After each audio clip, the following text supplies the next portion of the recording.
Hello everyone, how's it going today? I'm your host, your commissioner, Jim Marcantonio, and I'd like to welcome you to another edition of Fantasy Football Weekly. Well, we got week 2 is here and gone. And I guess we'll start off this week's show with this week's winners and losers.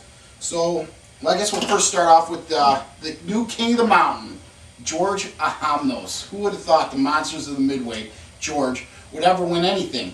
And he comes away with $20 this week, so that's not bad for you, George. So we'll just take that off the top and bring your total down to, well, $20 off of wherever you're at now.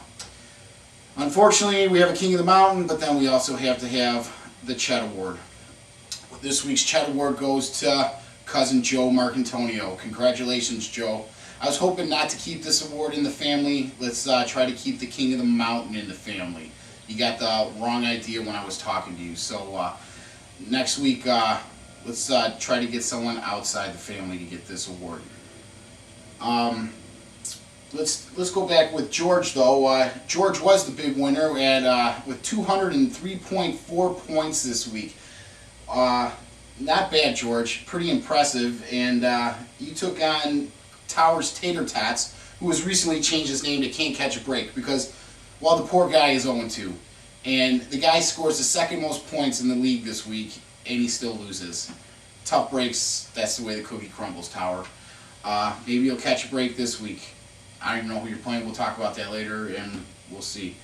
And then our big loser, the winner of the Chet Award, was Joe Marcantonio, and well, he couldn't even break 100 this week. Sad. Sad. He's in the Super Bowl last year, and he can't even break 100. It's depressing, Joe. Anyway, he got beat by the HNIC. Jason at 100 with 148.5 points. The HNIC, the Hockey Night in Canada. Who would have ever thought Jason would be a hockey fan? I would have never thought it at all. So, well, anyway, congratulations, Jason. Last week's King of the Mountain, Feldy, he won again, bringing his record to 2-0 with 154.5, and he took out the Mother Lover with 100.8. Joe goes from a lot to a little. Not, maybe it's better than Joe though. The other Joe. At least you broke 100.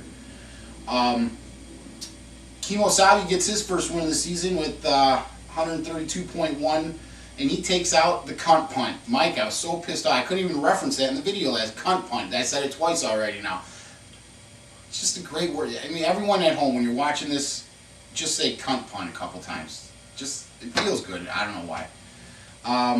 But Mike had 119.7 and he dropped to 0-2, I believe. Yeah. Let's see, we already talked about that one. The Kong Crushers almost came back in a close one against Andy's Swedish Sugar, but he didn't. And Andy took him out with 107.2 to Kong's 100.7. Better luck next week, Kong. Yeah, and now, here's the last but least. Yeah, I know. I got beat by my wife. I know, it's depressing, it's sad. I'm a sad sack of shit, and I apologize. But my hat is off to my wife and son.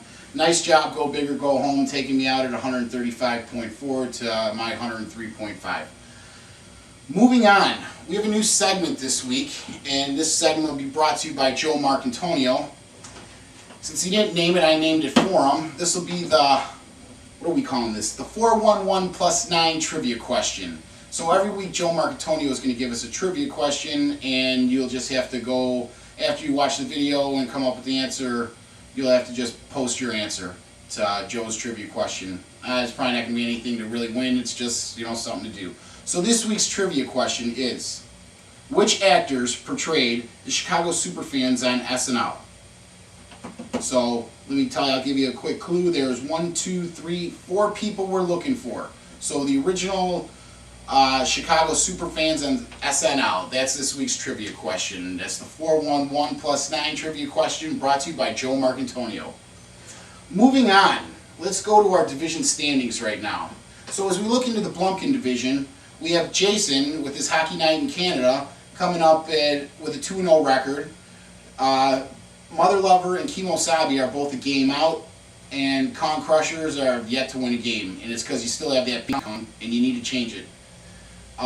Moving over to the Dirty Sanchez. Last week, where we didn't have any winners, we got 2 this week. So at the top of the division is Go Big or Go Home and Sweet as Sugar, both with a 1-1 record, followed by Can't Catch a Break, Tower, and the Cunt Punt. That's like 3 or 4 times I've said it now. It's just great. You know what? It's too late for a new name this week, Mike. So next week, let's get a good name too, just so I can say something like Cunt Punt.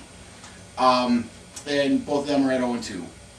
And in the Donkey Punch division, we have You Got Spanked and Monsters of the Midway both sitting at the top at 2-0 with Where Does Shripple Go, formerly known as Head of Household, and you'll just have to see the picture on my page to understand what I'm talking. Nice feet, by the way, Joe. And the Great White Hope are both sitting at 1-1, both at a game out.